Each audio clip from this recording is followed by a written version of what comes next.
Praise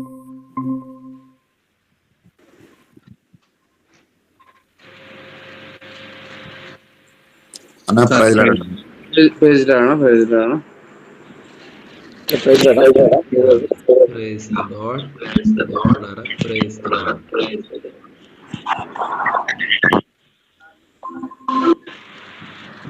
అందరికీ ప్రభుత్వ వందనాలు.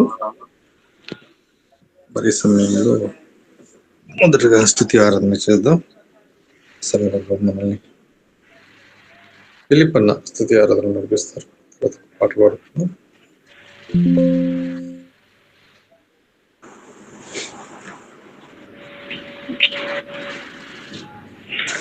చేస్తున్నా మహోన్నతుడ, మహిమగల దేవా, నీకు వందనాలు, స్తోత్రాలు చెల్లిస్తున్నాను ప్రభా. ఈ ఉదయకాల సమయంలో ప్రభా నిన్ను ఆరాధించడానికి, నిన్ను గణపరచడానికి, నిన్ను మహిమపరచడానికి ఇచ్చిన అవకాశాన్ని బట్టి నీకు వందనాలు, స్తోత్రం తండ్రి. గడిచిన కాలం అంతా ప్రభా నిన్ను ఆరాధించి నేను గణపరిచాను ప్రభా. నీకు వందనాలు, స్తోత్రం తండ్రి. గడిచిన కాలం అంతా ప్రభా మమ్మల్ని రెక్కల చాటున కాచి కాపాడి రక్షించి మమ్మల్ని సజీవ లెక్కలు ఉంచినందుకు నీకే స్తుతులు స్తోత్రాలు చెల్లిస్తున్నాం తండ్రి. మా గొప్ప రాజా నీకే స్తోత్రం తండ్రి. నిన్న నేడు ఏకరీతిగా ఉన్నవాడా నీకే స్తోత్రం తండ్రి. మా గొప్ప రాజా నీకే స్తుతులు చెల్లిస్తున్నాం ప్రభా. ఈ ఉదయకాల సమయంలో ప్రభా మరొకసారి తండ్రి నీ పాసానికి వచ్చాము తండ్రి. నేను ఆరాధించడానికి, నేను గణపరచడానికి ఇచ్చిన అవకాశాన్ని బట్టి వందనాలు, స్తోత్రం తండ్రి. నీకే స్తుతులు చెల్లిస్తున్నాం ప్రభా.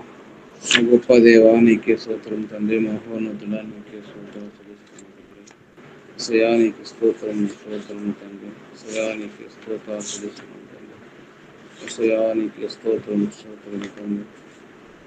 నీకే స్తుతులు చెల్లిస్తున్నాం తండ్రి.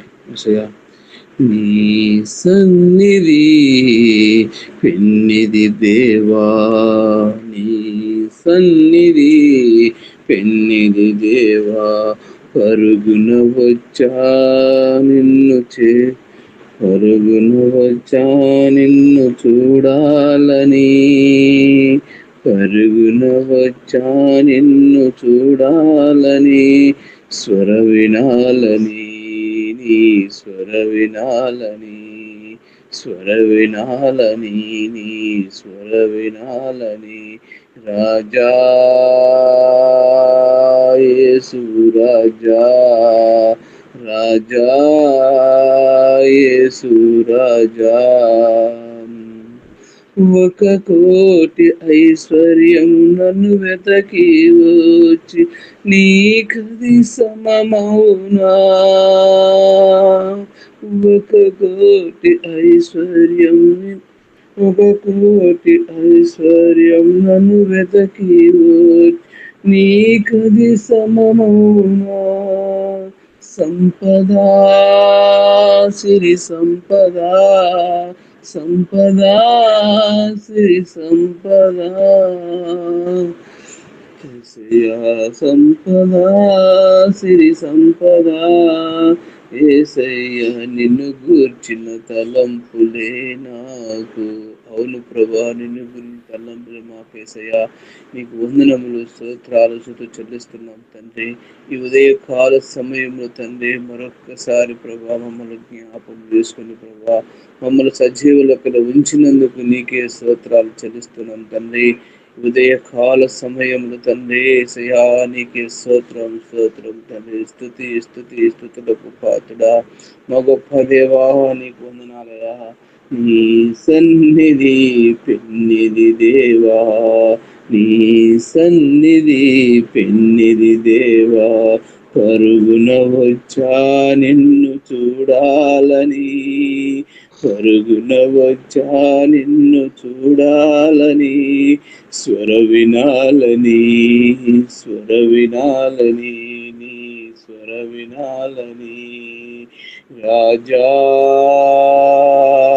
యేసు రాజా, రాజా యేసు రాజా, ఎన్నెన్నో దృశ్యాలు చూచిన అంతా మాయయ్యా, ఎన్నెన్నో మనోహర దృశ్యాలు చూచిన అంతా మాయయ్యా, జలమా జీవ జలమా జలమా జీవ జలమా నీ నదిలో అనుదినము నన్ను ముంచుమా. అవును ప్రభా, నీ నదిలో అనుదినము తండ్రి మమ్మల్ని ముంచేయని వాక్యము ద్వారా ప్రభా, నీ పరిశుద్ధాత్మ ద్వారా మమ్మల్ని ముంచండి అయ్యా. నీకే స్తోత్రాలు చెల్లిస్తున్నాం తండ్రి. ఈ ఉదయకాల సమయంలో ప్రభా, నేను స్తుతించడానికి, నేను గణపరచడానికి, నేను మహిమపరచడానికి ఇచ్చిన ఈ అవకాశాన్ని బట్టి నీకు వందనములు స్తోత్రం తండ్రి. జ్యోతిమయుడా, కరుణామయుడా, దయామయుడా, నీకు వందనములు స్తోత్రాలు చెల్లిస్తున్నాం తండ్రి. ఆశ్చర్యకరుడా, ఆలోచనకర్త, నిత్యుడుగు తండ్రి, సమాధానకర్తవైన మా గొప్ప తండ్రి, నీకే వేలాది వందనములు స్తోత్రాలు చెల్లిస్తున్నాం తండ్రి. మా గొప్ప రాజా, నీకే స్తోత్రం తండ్రి. మహోన్నతుడా, నీకే స్తోత్రాలు చెల్లిస్తున్నాం తండ్రి. సయా, నీకే స్తోత్రం స్తోత్రం స్తోత్రం స్తోత్రం. స్తుతి స్తుతి స్తుతి స్తుతులకు పాతుడా. సయా, నీకే స్తోత్రం తండ్రి. ఆరాధనకి యోగ్యుడైన మా గొప్ప తండ్రి, నీకు వందనములు స్తోత్రం తండ్రి. ఉదయకాల సమయంలో తండ్రి, ఈ గ్రూప్ లో ప్రభా తండ్రి, ప్రతి వారిని ప్రభా తండ్రి నువ్వు లేపి తండ్రి, ఉదయ కాలం నిన్ను ఆరాధించడానికి, నిన్ను గణపరచడానికి, నిన్ను మహేపరచడానికి ఇచ్చిన ఈ అవకాశాన్ని బట్టి నీకు వందనాలు స్తోత్రం చెల్లిస్తున్నాం తండ్రి.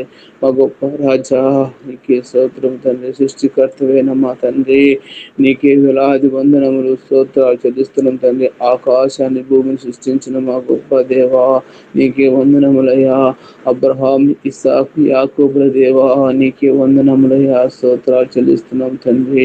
ఈ ఉదయ కాల సమయంలో ప్రభా, మరొక్కసారి తండ్రి మమ్మల్ని అందరినీ మీరు తండ్రి శయాన్ని రెక్కల చాటున కాచి కాపాడి రక్షించి మమ్మల్ని సజీవులకు ఉంచినందుకు నీకే వేలాది వందనములు స్తోత్రాలు చెల్లిస్తున్నాం తండ్రి. శ్రియా రత్నవరుడా, ధవలవరుడా, అది దహనవరుడా, మా ప్రియుడా, నీకు వందనాలు స్తోత్రం చెల్లిస్తున్నాం ప్రభా. ఈ ఉదయ కాల సమయంలో ప్రభా, యేసయ్యా యేసయ్యా యేసయ్యా, మా మంచి కాపరివైన దేవా, నీకే వేలాది వందనములు తండ్రి. యేసయ్యా, నీకే స్తుతులు చెల్లిస్తున్నాం ప్రభా. ఈ ఉదయ కాల సమయంలో ప్రభా, నిన్ను స్తుతించడానికి, నిన్ను గణపరచడానికి, నిన్ను మహిమపరచడానికి ఇచ్చిన అవకాశాన్ని బట్టి నీకే స్తుతులు స్తోత్రాలు తండ్రి. గొప్ప రాజా, శయా శయా యశయా యశయా యశయా, నీకే స్తోత్రములు తండ్రి. శయా, మహిమ ఘనత ప్రభావం నీకే చెల్లును తండ్రి. యశయా నీకే స్తోత్రములు చెల్లిస్తున్నాం ప్రభా. ఈ ఉదయ కాల సమయములో ప్రభా, శయా నీకే స్తోత్రములు తండ్రి. మా దేవా, మా దేవా, నీకు వందనాలయ్యా తండ్రి. యేసయ్యా మహోన్నతుడా, నీకే స్తోత్రం తండ్రి. జీవము గల దేవా, నీకే స్తోత్రము తండ్రి.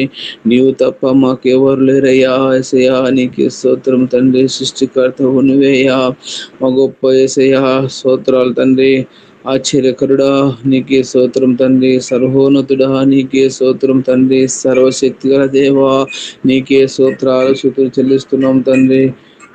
యేసయ్యా, నీకే స్తోత్రం తండ్రి. మా గొప్ప దేవా, నీకే స్తోత్రాలు స్తుతులు చెల్లిస్తున్నాం తండ్రి. ఉదయకాల సమయంలో తండ్రి మరొక్కసారి ప్రభా, మమ్మల్ని అందరినీ తండ్రి నీ సేవక ఈ గ్రూప్ లో తండ్రి తీసుకొచ్చిన విధానాన్ని బట్టి నీకు వందనాలు స్తోత్రం తండ్రి. మేమంతా ఒకే మాట తండ్రి, నువ్వు ఎలాగ చెప్పావు ప్రభా, ఒకే శరీరము, ఒకే ఆ విధంగా ప్రభు మేమంతా ప్రభు ఒకే తండ్రి, ఒకే తాగు తీసుకొచ్చిన విధానాన్ని బట్టి నీకు వందనాలు స్తోత్రం చెల్లిస్తున్నాం ప్రభా. ఈ ఉదయ కాల సమయంలో ప్రభా, నేను స్తుతించడానికి, నిన్ను గణపరచడానికి ఇచ్చిన అవకాశాన్ని బట్టి నీకే వందనములు స్తోత్రాలు చెల్లిస్తూ మా ప్రభువైన మా రక్షణ యేసుని బతిలాడుతున్నాను మా పరమ తండ్రి.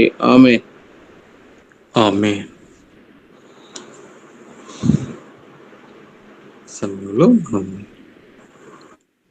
ఎఫెసీయులకు రాసిన పత్రిక 6వ అధ్యాయం. ఎఫెసీయులకు రాసిన పత్రిక 6వ అధ్యాయం మొదటి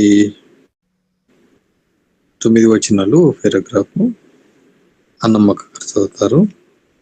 10 వచనం నుంచి చివరి వరకు మరి ఒకరు రామ్ పక్షగరం గారు చదువుతారు. ముందుగా 9 వచనాలు పారాగ్రాఫ్ మొదటి పారాగ్రాఫ్ చదువుతారు. ఎఫెసీయులకు రాసిన పత్రిక 6వ అధ్యాయం. పిల్లలారా, ప్రభువునందు మీ తల్లిదండ్రులకు విధేయులైయుండుడి, ఇది ధర్మమే. నీకు మేలు కలిగినట్లు నీ తండ్రిని నీ తల్లిని సన్మానింపుము, అప్పుడు నీవు భూమి మీద దీర్ఘాయుష్మంతుడవుదువు. ఇది వాగ్దానంతో కూడిన ఆజ్ఞలలో మొదటిది. తండ్రులారా, మీ పిల్లలకు కోపం రేపక ప్రభువు యొక్క శిక్షలోను బోధలోను వారిని పెంచుడి. దాసులారా, యథార్థమైన హృదయం గలవారై భయంతోనూ వణుకుతోనూ క్రీస్తుకు వలె శరీర విషయమై మీ యజమానులైన వారికి విధేయులై ఉండుడి. మనుషులను సంతోషపెట్టువారు చేయనట్లు కంటికి కనబడుటకే కాక క్రీస్తు దాసులమని ఎరిగి దేవుని చిత్తమును మనఃపూర్వకంగా జరిగించుచు మనుషులకు చేసినట్టు కాక ప్రభువుకు చేసినట్టే ఇష్టపూర్వకంగా సేవ చేయుడి. దాసుడైనను స్వతంత్రుడైనను మీలో ప్రతివాడును ఏ సత్కార్యం చేయునో దాని ఫలము ప్రభువు వలన పొందునని మీరెరుగుదురు. యజమానులారా, మీకును వారికిని యజమానుడైన వాడు పరలోకమందున్నాడనియు ఆయనకు పక్షపాతం లేదనియు ఎరిగిన వారిని బెదిరించుట మాని ఆ ప్రకారమే వారి ఎడల ప్రవర్తించుడి. తుదకు ప్రభు యొక్క మహాశక్తిని బట్టి ఆయన యందు బలవంతులై ఉండుడి. మీరు అపవాది తంత్రములను ఎదిరించటకు శక్తిమంతులగునట్లు దేవుడి సర్వాంగ కవచమును ధరించుకునుడు. ఏలైనగా మనం పోరాడుతున్నది శరీరాలతో కాదు కానీ ప్రధానులతోనూ ప్రస్తుత అంధకార సంబంధులకు లోకనాథులతోనూ ఆకాశ మండలం అందున్న దురాత్మల సమూహములతోనూ పోరాడుతున్నాము. అందుచేతను మీరు ఆపద్దినమందు వారిని ఎదిరించుటకును సమస్తము నెరవేర్చిన వారై నిలవబడుటకును శక్తిమంతులగునట్లు దేవుడికి సర్వాంగ కవచమును ధరించుకొనుడి. ఎలాగనగా మీ నడుమునకు సత్యమును దట్టి కట్టుకొని నీతి అను మైమరుపు తొడుగుకొని పాదములకు సమాధాన సువార్త వలనైన సిద్ధ మనసును జోడు తొడుగుకొని నిలవబడుడి. ఇవన్నీ గాక విశ్వాసమును డాలు పట్టుకొనుడి. దానితో మీరు దుష్టుని అగ్నిబాణులన్నింటినీ ఆర్పుటకు శక్తిమంతులవుదురు. మరియు రక్షణ అయిన శిరస్త్రాణమును దేవుని వాక్యమును ఆత్మ ఖడ్గమును ధరించుకొనుడి. ఆత్మ వలన ప్రతి సమయమందును ప్రతి విధమైన ప్రార్థనను విజ్ఞాపనను చేయుచు ఆ విషయమై సమస్త పరిశుద్ధుల నిమిత్తమును పూర్ణమైన పట్టుదలతో విజ్ఞాపనం చేయుచు మెలకువగా నుండుడి. మరియు నేను దేని నిమిత్తము రాయబారినై సంఖ్యలలో ఉన్నానో ఆ సువార్త మర్మమును ధైర్యముగా తెలియజేయుటకు నేను మాట్లాడ నోరు తెరిచినప్పుడు దానిని గూర్చి నేను మాట్లాడవలసినట్టుగా ధైర్యంతో మాట్లాడుటకై వాక్శక్తి నాకు అనుగ్రహింపబడినట్లు నా నిమిత్తమును పూర్ణమైన పట్టుదలతో విజ్ఞాపన చేస్తూ మెలకువగా ఉండుడి.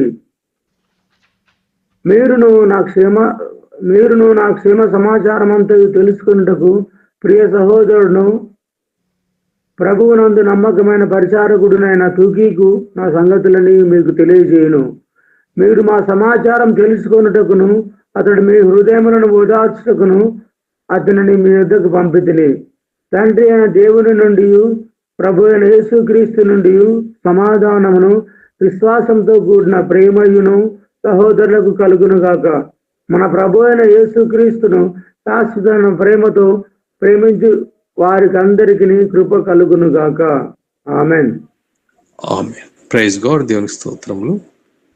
మరి సమయంలో దైవజనులు మన వద్దలో ఉన్నారు.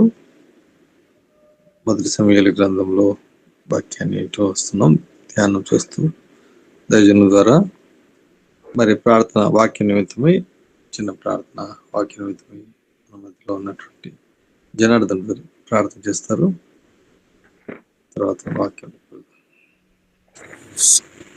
పరిశుద్ధుడా, మహోన్నతుడా, మహాగణుడైన మా ప్రియ పరలోకమున మా తండ్రి, మీకు వేల వందనాలు, స్తుతులు, స్తోత్రం చెల్లించుకున్నాం నాయన. గొప్ప దేవుడు, గొప్ప తండ్రి నాయన. గడిచిన కాలం అంతే మమ్మల్ని కాచి కాపాడుతున్నారు ప్రభా. అందరిని బట్టి మిమ్మల్ని స్తుతిస్తున్నాం తండ్రి, కనపరుస్తున్నాం నాయన. నీ కృపలో మమ్మల్ని భద్రపరిచినారు నాయన. ఇదిగో తండ్రి, ఈ దినమందు ప్రభా మీరు ఏర్పరిచిన వాక్యం నిమిత్తమై ప్రభా నీ దాసుని వాడుకోండి. మీరే ఉండి మాతో మాట్లాడమని వాక్యంతో మమ్మల్ని బలపరచమని నీ ప్రియకుమారుడు మా ప్రభువైన యేసు క్రీస్తు నామములో నిన్ను అడిగి వేడుకొనుచున్నాం తండ్రి. ఆమేన్. ఆమేన్. ఈ సమయాన్ని దైవజనులకి అందిస్తున్నాను. Sir, praise lord sir.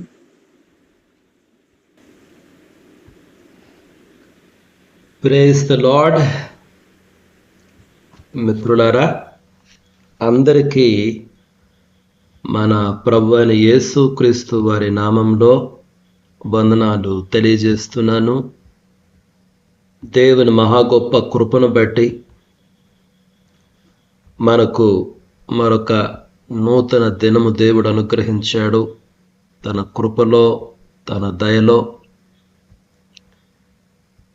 మిత్రులారా, ఆయన యొక్క స్వరం వినడానికి, ఆయన యొక్క ముఖదర్శనం చేసుకోవడానికి దేవుడు మనకు అనుగ్రహించినటువంటి ఈ తరుణాన్ని బట్టి దేవునికి వేలాది కృతజ్ఞతలు తెలియజేస్తున్నాను.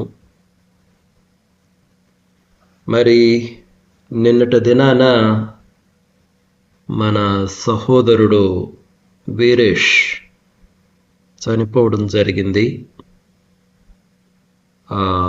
చాలా సంవత్సరాలు చాలా బాధపడ్డాడు అనారోగ్యంతో. నిన్న సాయంత్రం ఈ సమాచారం నాకు తెలిసింది. రాత్రి వెళ్ళొచ్చాను. వీరేష్ యొక్క కుటుంబ ఆదరణ కొరకు ప్రార్థించండి. ఈ రీసెంట్ టైమ్స్లో మనకు తెలిసిన వారు రీసెంట్గా కొర్నేలి గారు చనిపోయారు. చాలా చిన్న వయసులోనే, జస్ట్ 47 years. అది చాలా బాధాకరమైన విషయం. ఆ తర్వాత వీరేష్ విషయానికి వస్తే, నాకు వ్యక్తిగతంగా అనిపించింది, వీరేష్ చాలా బాధపడ్డాడు. దాదాపు ఒక 20 years పాటు ఈ డయాలసిస్ అని కానివ్వండి, లేకపోతే కిడ్నీ సమస్య కానివ్వండి, వీటన్నిటితో చాలా బాధపడ్డాడు. ఆల్మోస్ట్ ఎవ్రీడే చాలా హై బీపీ ఉండేది. కిడ్నీస్ పనిచేయకపోవడం వలన కడుపు కూడా బాగా ఉబ్బరంగా ఉండేది, లావుగా. చాలా ఇబ్బంది పడ్డాడు. వీరేష్ చనిపోవడం ఒక రకంగా బాధాకరమైనప్పటికీ ఒక రకంగా మంచిది అనిపించింది. ఈ బాధ నుంచి విముక్తి పొందాడు. ఇకనైనా నెమ్మది గల జీవితానికి అతడు చేరుకున్నాడు అని నాకు వ్యక్తిగతంగా అనిపించింది. మిత్రులారా, మరొక విషయం ఏంటంటే, మన సహవాసంలో యాక్చువల్గా వీరేష్ వచ్చేవాడు. మన సహవాసంలో బహుశా ఇది మొదటి మరణమేమో. అంటే మన సహవాసం ఏర్పడిన తరువాత బహుశా ఇది మొదటి మరణమేమో. ఎవరైనా చనిపోయారా వీరేష్కు ముందుగా మన సహవాసంలో మిత్రులారా?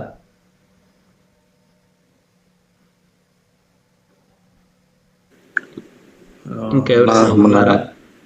గౌడ్ వాళ్ళ కుమారుడు చనిపోయాడు, చిన్న బాబు. గౌడ్ వాళ్ళ కుమారుడు చనిపోయాడు చిన్నప్పుడు. అవును. అప్పటికి ఇంకా సహవాసం ఏర్పడిందా గుర్తులేదు నాకైతే.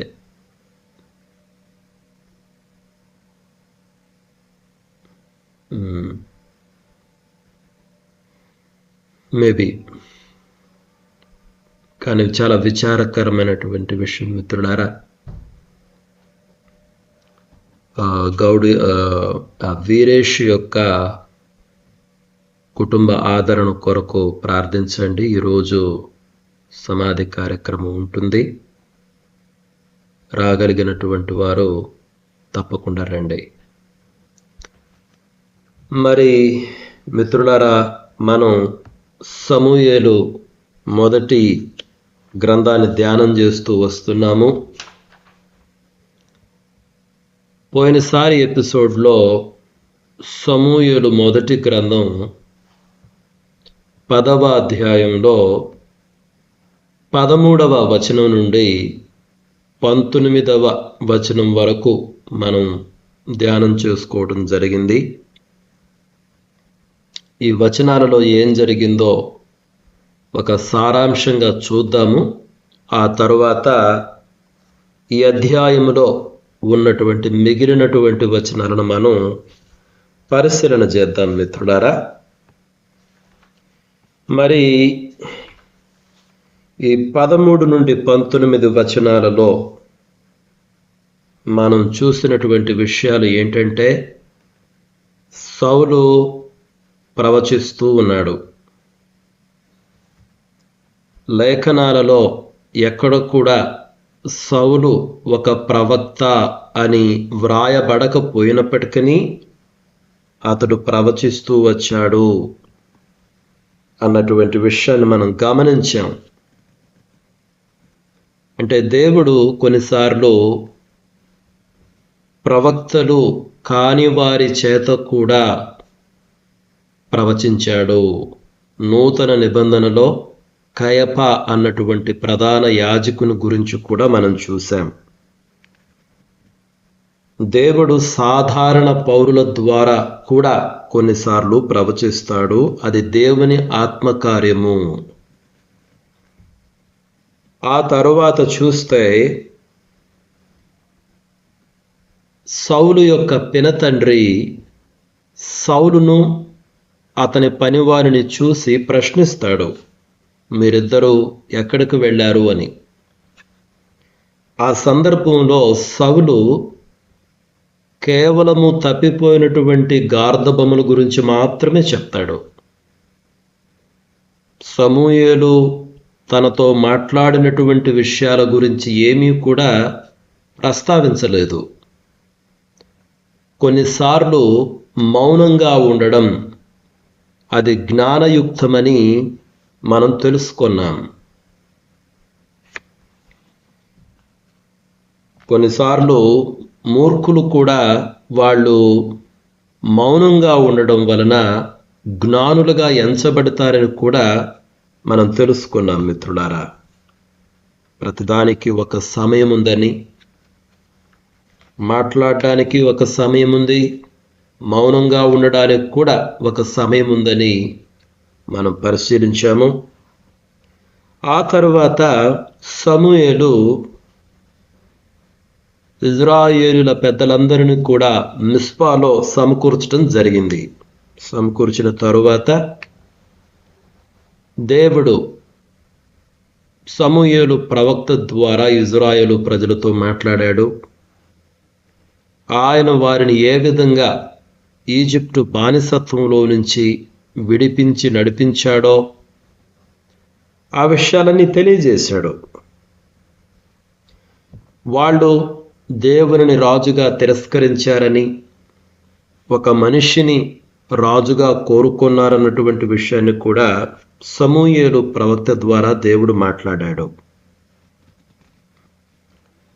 ఈ వచనాలను ధ్యానం చేసేటప్పుడు మనం చాలా సత్యాలు తెలుసుకున్నాము. మొట్టమొదటిది వచ్చేసి, God desires to remind his people of his past faithfulness.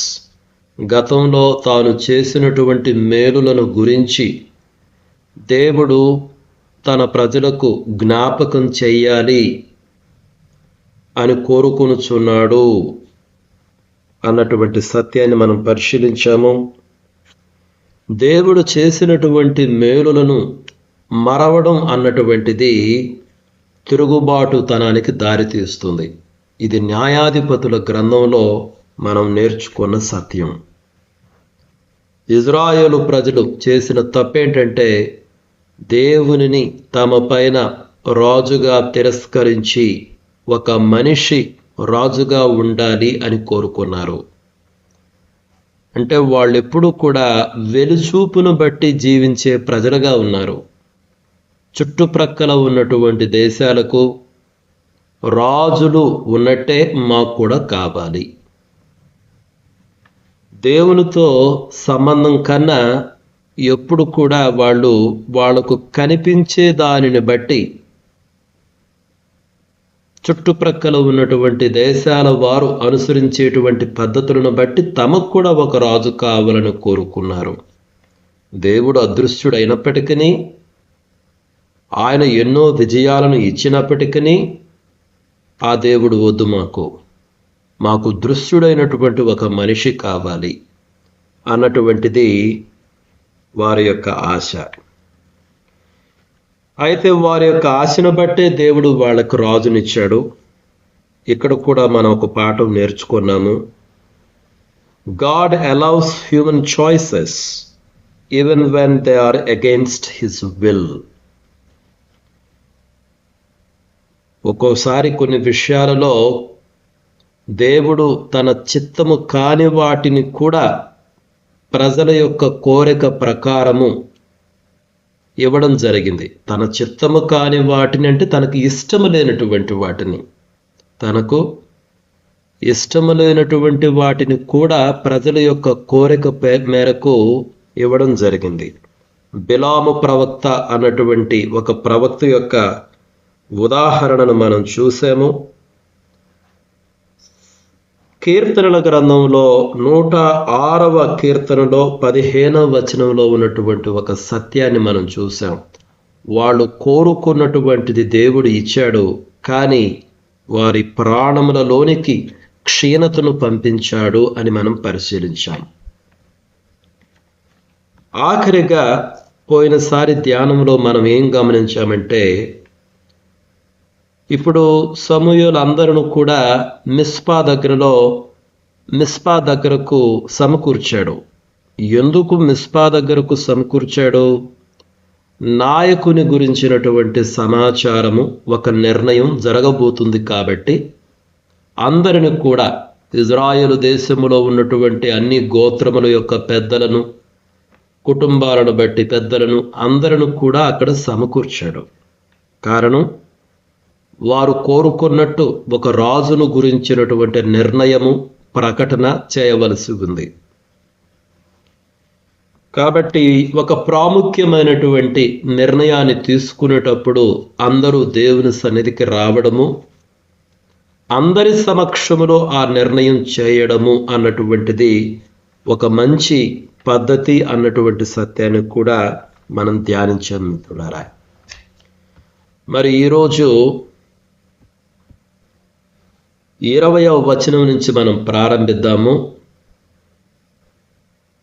దేవుని చిత్తమైతే 27వ వచనం వరకు మనం ధ్యానం చేసుకుందాం. 20వ వచనాన్ని చదువుతున్నాను. ఇజ్రాయేలీల గోత్రములన్నిటినీ సమూయేలు సమకూర్చగా బెన్యామీను గోత్రము ఏర్పడెను. 21, 22 కూడా చదువుతున్నాను. బెన్యామీను గోత్రమును వారి ఇంటి కూటముల ప్రకారము అతడు సమకూర్చగా మత్రి ఇంటి కూటము ఏర్పడెను. తరువాత కీషు కుమారుడైన సౌలు ఏర్పడెను. అయితే జనులు అతని వెదకినప్పుడు అతడు కనబడలేదు. కావున వారు, ఇక్కడికి ఇంకొక మనుష్యుడు రావలసి ఉన్నదా అని యెహోవా యొద్ద విచారణ చేయగా, యెహోవా, ఇదిగో అతడు సామానులో దాగి ఉన్నాడని సెలవిచ్చెను. ఈ 3 వచనాలను మనం పరిశీలన చేద్దాం. 20వ వచనం చూస్తే, ఇజ్రాయేలు గోత్రములన్నిటినీ సమూయేలు సమకూర్చగా బెన్యామీను గోత్రము ఏర్పడెను. ఏంటి ఈ మాటల అర్థం ఏంటి? గోత్రాలన్నిటినీ సమకూరిస్తే బెన్యామీను గోత్రము ఏర్పడెను. ఆ మాటల అర్థం ఏంటి? ఆ తర్వాత బెన్యామీను గోత్రమును వారి ఇంటి కూటముల ప్రకారం అతడు సమకూర్చగా మత్రి ఇంటి కూటము ఏర్పడెను. ఆ తరువాత కీషు కుమారుడైన సౌలు ఏర్పడెను. ఏంటివి తెలుగులో, ఈ తెలుగు ట్రాన్స్లేషన్లో మనకు చెప్పినటువంటి బెన్యామీను గోత్రము ఏర్పడెను, ఆ తర్వాత మత్రి ఇంటి కూటము ఏర్పడెను, ఆ తర్వాత కీషు కుమారుడైన సౌలు ఏర్పడెను.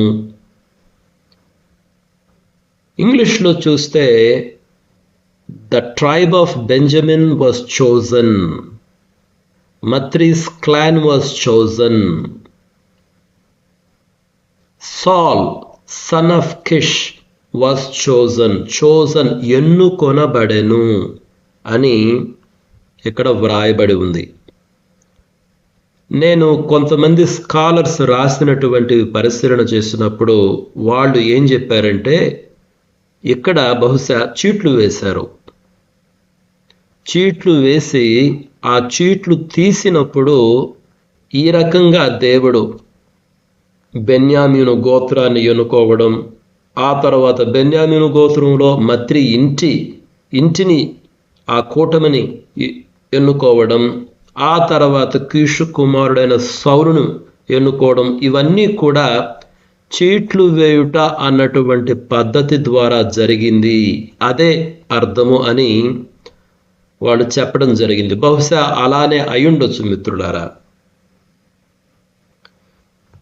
చీట్లు పద్ధతి ద్వారా ఇక్కడ బెన్యామీను గోత్రాన్ని, తర్వాత ఆ మత్రి ఇంటి కూటమును సౌలును ఈ రకంగా దేవుడు ఎన్నుకొన్నాడు అన్నటువంటి విషయాన్ని మనం గమనించాలి.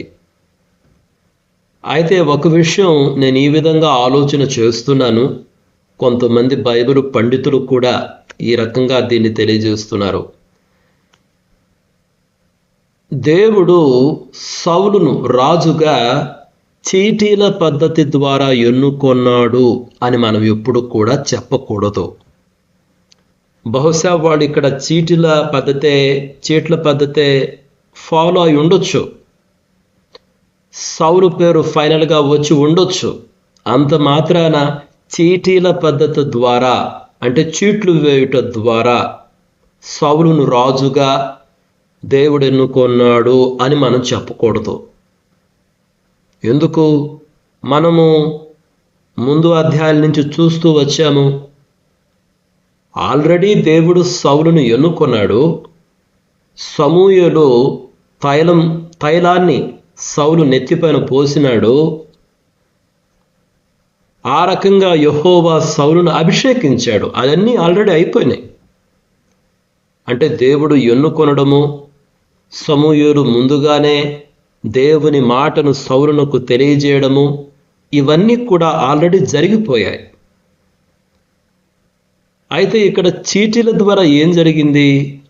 ఈ చీటీలు అన్నటువంటివి దేవుని ఎన్నికను స్థిరపరచాయి. దేవుడు సమూయేలు ద్వారా మాట్లాడినటువంటి మాటను స్థిరపరచాయి, అంతే. కాబట్టి సౌలును రాజుగా ఎన్నుకున్న దేవుడే, అది దేవుని ఏర్పాటే. అంతేగాని చీటీల ద్వారా సౌలు ఎన్నుకోబడ్డాడు అని మనం ఎప్పుడు కూడా చెప్పకూడదు.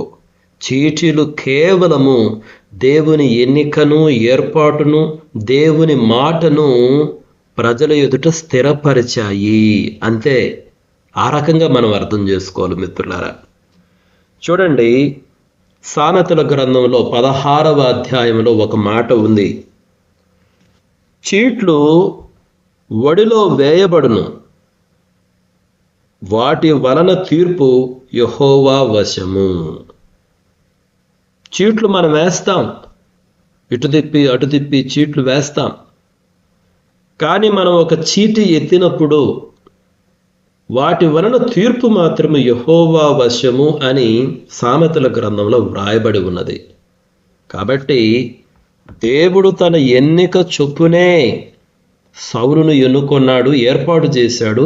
దేవుని ఎన్నికనే చీటీల పద్ధతి ద్వారా స్థిరపరచడం జరిగింది ప్రజలందరి సముఖంలో.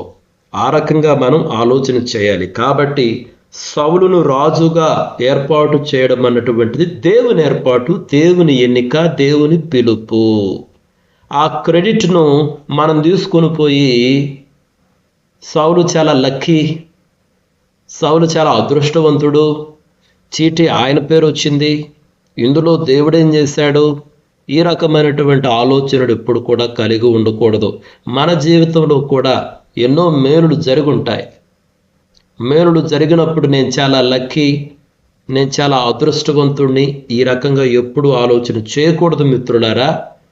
దేవుని కృపను బట్టే, దేవుని దయను బట్టే మనకు జరిగినటువంటి మేలులన్నీ జరిగాయి అన్నటువంటి విషయాన్ని మనం గమనించాలి. బైబిల్ గ్రంథాన్ని చూస్తే చాలా సందర్భాలలో చీటీల పద్ధతి ద్వారా నిర్ణయాలు తీసుకోవడం జరిగింది. అయితే అది దేవుని నిర్ణయము, దేవుని ఎన్నిక అన్నటువంటి విషయాన్ని మనం గమనించాలి. ఉదాహరణకు అపోస్తలుల కార్యాలలో యేసుక్రీస్తు ప్రభువారి శిష్యుల విషయంలో యూదా ఇస్కరియోతు వెళ్ళిపోగా ఆ స్థానం ఖాళీగా ఉంది.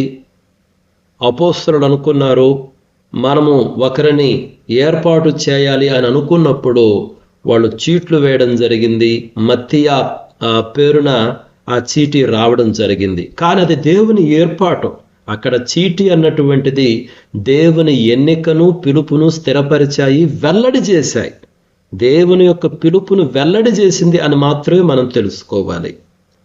కాబట్టి చీటీల పద్ధతి ద్వారా మత్తీయ ఎన్నుకోబడ్డాడు, మత్తీయ లక్కీ పర్సన్ అని అంటం చాలా తప్పు మిత్రులారా. దేవుని పిలుపును బట్టే అతడు ఎన్నుకోబడ్డాడు. ఈ విషయాన్ని గమనించాలి. మీరు మరొక సందర్భాన్ని ఆలోచన చేయండి. ప్రవక్త అయినటువంటి యోనా విషయం ఆలోచన చేయండి. దేవుడు యోనాను నినివే పట్టణానికి వెళ్ళమన్నాడు. మారు మనస్సును గురించినటువంటి సువార్తను ప్రకటించమన్నాడు. ఆయనకి ఇష్టం లేదు. తర్షీషునకు వెళ్ళుచున్నాడు. సముద్రంలో ఉన్నాడు, పడవలో ఉన్నాడు. భయంకరమైనటువంటి గాలి తుఫానులు చెలరేగాయి. ఎవని కారణం చేత ఈ రకమైనటువంటి పరిస్థితి ఏర్పడింది అని చీట్లు వేసినప్పుడు యోనా పేరు వచ్చింది. అది కరెక్టేనా కాదా? అది దేవుని ఏర్పాటే, దేవుని ఎన్నికే. దేవుడే వెల్లడి చేశాడు మిత్రులారా. అందుకనే సామెతల గ్రంథంలో చాలా చక్కగా ఉంది, చీట్లు ఒడిలో వేయబడును, వాటి వలన తీర్పు మాత్రము యెహోవా వశము అన్నటువంటి విషయాన్ని మనం గమనించాలి. మనం కానీ ఇంకా బైబిల్ గ్రంథంలో చూస్తే ఇజ్రాయేలు ప్రజలకు ఈ యోర్దాను దేశానికి పడమటి దిక్కున ఉన్నటువంటి ఆ ప్రాంతాన్ని, ఈ వాగ్దాన దేశాన్ని, యోర్దాను నదికి పడమటి దిక్కున ఉన్నటువంటి ఆ దేశాన్ని ఇజ్రాయేలు గోత్రాలకు పంచిపెట్టేటప్పుడు కూడా యెహోషువ మరియు అప్పటి కాలంలో యాజకుడుగా ఉన్నటువంటి ఎలియాజరు వీళ్ళు అవలంబించినటువంటి పద్ధతి చీట్లు వేయుట అన్నటువంటి విషయాన్ని మనం గమనించాలి మిత్రులారా. అది యెహోషువ గ్రంథంలో 14వ అధ్యాయం నుండి మనం చూడగలం. ఆ తర్వాత యెహోషువ గ్రంథంలోనే 7వ అధ్యాయంలో ఒక సంఘటన మనం చూడగలం. ఆఖాను యొక్క పాపము, శపించబడినటువంటి కొంత ఆస్తిని, ఒక వస్త్రాన్ని, కొంత వెండినో మరి బంగారాన్నో ఆయన దొంగతనం చేయడం జరిగింది. దేవుడు ఆజ్ఞాపించాడు. దేవుని ఆజ్ఞకు వ్యతిరేకంగా అతడు దాచుకున్నాడు. కానీ ఆఖాను దానిని దొంగిలించినట్టు ఎవరికీ తెలియదు. ఆ శపించబడిన దానిలో కొంత దొంగతనం చేసి తన దగ్గర దాచుకున్నాడన్న విషయం ఎవరికి తెలియదు. అయితే ఆ తర్వాత వీళ్ళు హాయి పట్టణం పైకి వెళ్ళినప్పుడు ఓటమిని చవి చూడవలసి వచ్చింది. అప్పుడు దేవుడు తెలియజేస్తాడు. కన్నీరు మున్నీరుగా ఏడుస్తున్నటువంటి ప్రజలకి దేవుడు తెలియజేస్తాడు. అప్పుడు వాళ్ళు చీట్లు పద్ధతిలో వాళ్ళు కనుగొంటారన్నమాట. ఆ రకంగా ఆఖాను యొక్క పాపము బయటపడింది మిత్రులారా. అంటే దేవుడు తెలియజేశాడు. మనం ఇంకా చూస్తే మీరు దావీదు మహారాజు కాలంలో దేవుని ఆలయంలో టెంపుల్ డ్యూటీస్ అన్నటువంటి షెడ్యూల్స్ వేసేవాళ్ళు. ఎవరు యాజకులు, ఎవరు మ్యూజిషియన్స్, గేట్ కీపర్స్ ఎవరు, ఈ టెంపుల్ డ్యూటీస్ని అసైన్ చేసేటప్పుడు కూడా చీటీల పద్ధతిని ఉపయోగించినట్టు మనం దినవృత్తాంతాల గ్రంథము మొదటి గ్రంథంలో 24, 25 ఈ అధ్యాయాలలో మనం గమనించవచ్చు మిత్రులారా. ఆ తర్వాత ఇంకా చూస్తే మనకు లేవి కాండంలో పాప పరిహారార్థ బలిని ఇచ్చేటప్పుడు అహరోను 2 మేక పిల్లలు తీసుకురావలసి ఉంది. ఆ 2 మేక పిల్లలలో ఒకటి యెహోవా పేరిట ఉండాలి, ఇంకొకటి వదిలిపెట్టబడ్డానికి ఉండాలన్నమాట. అయితే ఒకదాన్ని చీటీలు వేసి ఒక మేక పిల్లను ఎన్నుకొని దానిని యెహోవా సన్నిధిలో బలి ఇస్తారు, మరొక దానిని అరణ్యంలో వదిలేస్తారన్నమాట. దాన్ని స్కేప్ గోట్ అంటారు. ఏ మేక పిల్లను బలి ఇవ్వాలి? పాప పరిహారార్థ బలిగా ఇజ్రాయేలు ప్రజల నిమిత్తమై ఏ మేక పిల్లను బలి ఇవ్వాలి, ఏ మేక పిల్లను వదిలిపెట్టాలి? అది కూడా చీట్లు పద్ధతి ద్వారానే ఎన్నుకొనబడింది అని మనకు లేవీకాండం 16వ అధ్యాయంలో ఉంది మిత్రులారా. మరొక ప్రాముఖ్యమైనటువంటి సంఘటన ఏంటంటే, ఇజ్రాయేలు ప్రజలు ఈ నెహెమ్యా కాలంలో వాళ్ళ చెర నుండి తిరిగి యూదా దేశానికి వచ్చేటప్పుడు పరిశుద్ధ పట్టణమైనటువంటి యెరూషలేములో ఎవరుండాలి? యెరూషలేములో ప్రధానులు, అధికారులు, ముఖ్యమైనటువంటి వాళ్ళందరూ ఉన్నారు. వాళ్ళతో పాటు యెరూషలేము పట్టణంలో ఎవరుండాలి అని నిర్ణయం జరిగినప్పుడు వాళ్ళు చీటీల పద్ధతి ద్వారా ప్రతి 10 మందికి ఒక వ్యక్తి, అంటే ఒక కుటుంబం, వాళ్ళు వచ్చి యెరూషలేం పట్టణంలో ఉండాలి. ప్రతి 10 మందిలో ఒకరు. మిగిలినటువంటి వారు యెరూషలేము పట్టణానికి తర్వాత చుట్టుప్రక్కల ఉన్నటువంటి పట్టణాలను వాళ్ళు ఉండొచ్చు.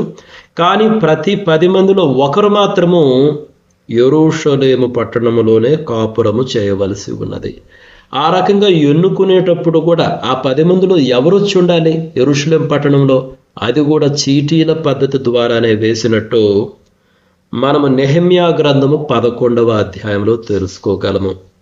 మిత్రులారా, ఈ విషయాలను నేను ఎందుకు మీ ముందుకు తీసుకొస్తున్నానంటే, ఇక్కడ చీటీల పద్ధతి అన్నటువంటిది దేవుని పిలుపును, దేవుని తీర్పును, దేవుని ఎన్నికను కేవలము వెల్లడి చేసే ఒక పరికరము మాత్రమే. It is just an instrument. అది కేవలము ఒక పరికరముగా మాత్రమే ఆ దినాలలో అది అంగీకరించబడింది. అయితే ఇక్కడ ఎన్నుకున్నది, పిలిచినది, ఏర్పాటు చేసినటువంటిది దేవుడే అన్నటువంటి విషయాన్ని మనం గమనించాలి. కాబట్టి మనము దేవునికే కృతజ్ఞతలు చెల్లించాలి, కానీ అదృష్టవంతుడని, లక్కీ అని ఈ రకమైనటువంటి పనులు చేయకూడదు మిత్రులారా. మరి ఆ తర్వాత చూసినప్పుడు మనం 21వ వచనంలో ఆఖరి భాగం చూడండి. అయితే జనులు అతని వెదకినప్పుడు అతడు కనబడలేదు. ఇక్కడ కూడా చీటి అన్నటువంటిది సౌలు పేరు పైన వచ్చింది. అయితే సౌలును వెదకారు, అతడు కనబడలేదు. 22వ వచనం చూస్తే, కావున వారు ఇక్కడికి ఇంకొక మనుషుడు రావలసి ఉన్నదా అని యెహోవా యొద్ద విచారణ చేయగా, యెహోవా ఇదిగో అతడు సామానులో దాగి ఉన్నాడని సెలవిచ్చెను. వారు పరుగెత్తిపోయి అక్కడ నుండి అతని తోడుకొని వచ్చిరి. అతడు జనసమూహములో నిలిచినప్పుడు భుజములు మొదలుకొని పైకి ఇతరుల కంటే ఎత్తుగలవాడుగా కనబడెను. ఇక్కడ సౌలు దాగి ఉన్నాడు. ఎందుకు దాగి ఉన్నాడు అని ఆలోచన చేశాను. ఎందుకు సౌలు దాగి ఉన్నాడు? బహుశా కొంచెం ఏమన్నా భయపడ్డా? ఎందుకంటే అంతమంది విస్తారమైనటువంటి జనం ముందు నువ్వే రాజువు అని చెప్పినప్పుడు ఒక రకమైనటువంటి భయము రావచ్చు, ఒక రకమైనటువంటి బిడియము రావచ్చు. మిక్స్డ్ ఫీలింగ్స్ కదా, అంత చిన్న విషయమేం కాదు. ఆ మిక్స్డ్ ఫీలింగ్స్ వలన భయంతో, బిడియంతో, లేదా కొంతమంది పండితులైతే ఈ విధంగా అన్నారు, బహుశా అది వినయం కూడా కావచ్చు. పిలిచినప్పుడు సౌలు అంటే చీటీ ద్వారా ఎన్నుకొనబడినప్పుడు నేనే రాజునని ఒక గర్వంతో అతడు ప్రజల ముందుకు రాకుండా బహుశా అది వినయమై ఉండవచ్చు అని కూడా కొంతమంది బైబిల్ పండితులు చెప్పడం జరిగింది. బహుశా అయి ఉండొచ్చు కూడా. మొత్తానికైతే సౌలైతే మాత్రము దాగుకొని ఉన్నాడు. చార్లెస్ స్పర్జన్ గారు దీని గురించి ఒక చక్కటి మాట చెప్పినట్టు నేను చదివాను. చూడండి, అతడు సామానులు దాగి ఉన్నాడు. ఇప్పుడు సౌలు యొక్క తలపైన ఒక కిరీటం పెట్టాలి, ఈ లోకపు కిరీటము, ఎర్త్లీ క్రౌన్. అయితే అంటే ఈ లోకానికి సంబంధించినటువంటి ఒక కిరీటం పెట్టాలంటే అతడు దాగుకొన్నాడు. అదొక విషయం. అయితే మిత్రులారా, దేవుడు ప్రతి మనిషి యొక్క తలపైన జీవ కిరీటాన్ని పెట్టాలి అని ఉద్దేశించాడు. మరి జీవ కిరీటమును పెట్టాలి అని ఉద్దేశించినప్పుడు దాగుకొనవచ్చునా? ఈ మాటను చార్లెస్ స్పర్జన్ గారు అన్నటువంటి మాట అన్నమాట ఈ మాట. కాబట్టి దేవుడు జీవ కిరీటమునకు నిన్ను నన్ను ఎన్నుకున్నప్పుడు ఏ మాత్రము కూడా దాగుకొనకూడదు. మనము పరుగెత్తి ఆ జీవ కిరీటాన్ని అందుకోవాలి మిత్రులారా. నాకు అనిపించింది నిజంగా మన సహోదరుడు వీరేష్ ఎంత బాధపడ్డాడో. దాదాపు 20 years పాటు డయాలసిస్, ఆ కిడ్నీ సమస్య, ఎప్పుడు హై బీపీతో బాధపడుతూ దాదాపు ఆల్మోస్ట్ అసలు నిద్ర వచ్చేది కాదు అతనికి ఉన్నటువంటి బీపీకి. ప్రతిరోజు వధించబడినటువంటి వ్యక్తిగానే బాధను అనుభవించాడు. అయితే నిజంగా నిన్నటి దినాన నెమ్మది కలిగింది. ఇకపైన ఇంకా అతనికి సంతోషము, సమాధానకరమైన విషయాలే జరుగుతాయి, కానీ బాధ నుండి విముక్తి కలిగింది. మిత్రులారా, మనకు కూడా ఒక రోజున సంపూర్ణమైన విముక్తి కలుగుతుంది. అయితే వీరేష్లో గొప్ప విషయం ఏంటంటే అతడు నమ్మకంగా దేవుని పరిచర్య చేశాడు. అంత బాధలో కూడా సువార్త ప్రకటన అని చెప్పి అనేక గ్రామాలకు వెళ్ళేవాడు. ఎప్పుడు కూడా దేవునిని దూషించలేదు. వీరేష్ యొక్క సాక్ష్యం మన ఛానల్లో ఉంటుంది, ఎప్పుడైనా అవకాశం ఉంటే వినండి. దేవుడు ఎలా అతనిని రక్షించుకున్నాడో.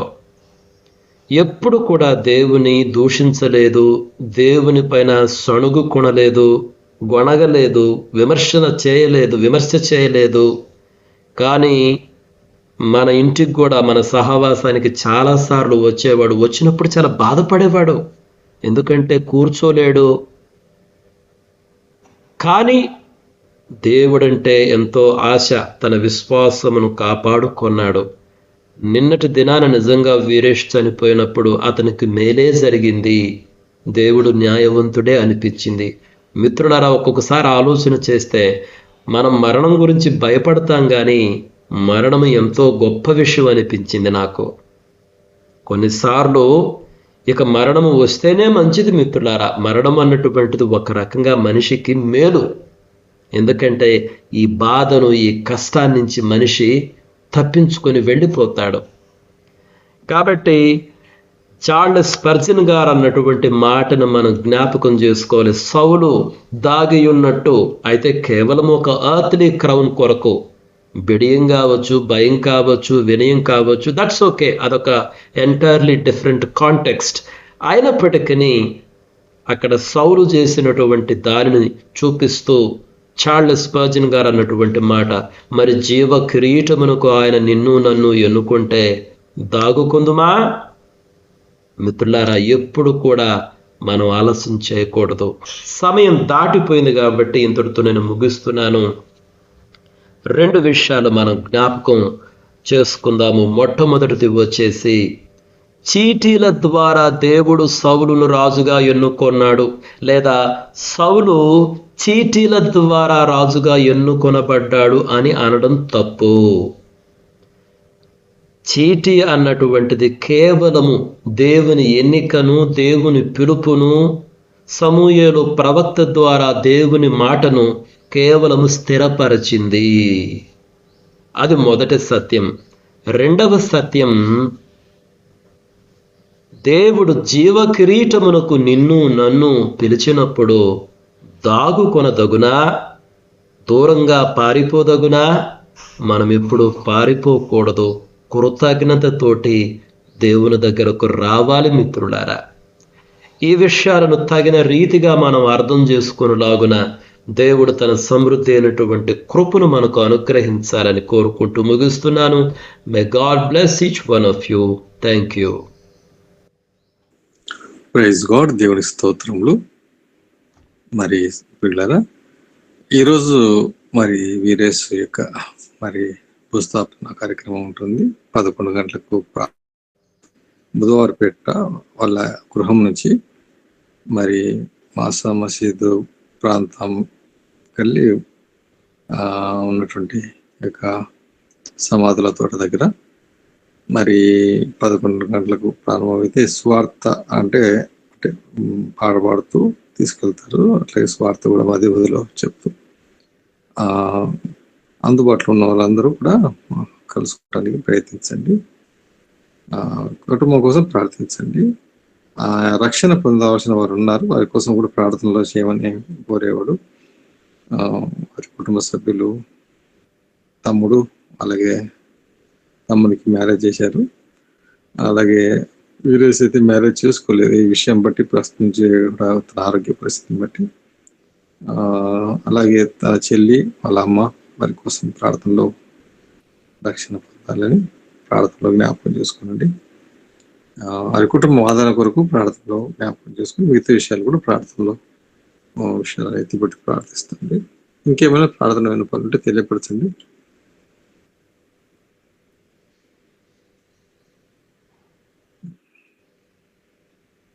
Sir praise lord sir. Praise lord brother. అదే అమ్మకు ఆరోగ్యం బాగాలేదు సార్, జాండీస్ వచ్చింది, బ్లడ్ కూడా 7 పాయింట్లు ఉంది. కొంచెం ఆరోగ్యం బాగాలేదు సార్, కొంచెం హార్ట్ ఎన్లార్జ్ అయిందని కూడా చెప్పారు డాక్టర్లు మొన్న మండే చెక్ చేస్తే. రాంపోక్ శేఖర్ అన్న వారి యొక్క అమ్మగారి కోసం ప్రార్థించండి. అదే రిపోర్ట్ బ్లడ్ టెస్ట్ చేశారు, ఇక జాండీస్ అని అలాగే అదే చెప్తున్నాడు కదా. ఇక హార్ట్ 7 పాయింట్లు ఉంది బ్లడ్. అమ్మ పేరు ఏం పేరు సార్? చిన్న సుంకులమ్మ సార్, అంటే పేరేది సువార్తమ్మ అనేది అంటారు. చిన్న సుంకులమ్మ సార్ పేరు. ప్రభు నమ్ముకున్న తర్వాత సువార్తమ్మ. అవును సార్. సువార్తమ్మే చెప్పాలి నువ్వు, శుక్లమ్మ చెప్పకూడదు, సువార్తమ్మ. ప్రభు నమ్మింది, రక్షణ పొందింది. అవును సార్. సువార్తమ్మ కోసం ప్రార్థన జ్ఞాపకం చేసుకోనండి. ఈ సమయంలో మళ్ళీ ప్రార్థన నడిపించడానికి సారే చేస్తారు, సార్ చేసి ముగిస్తారు.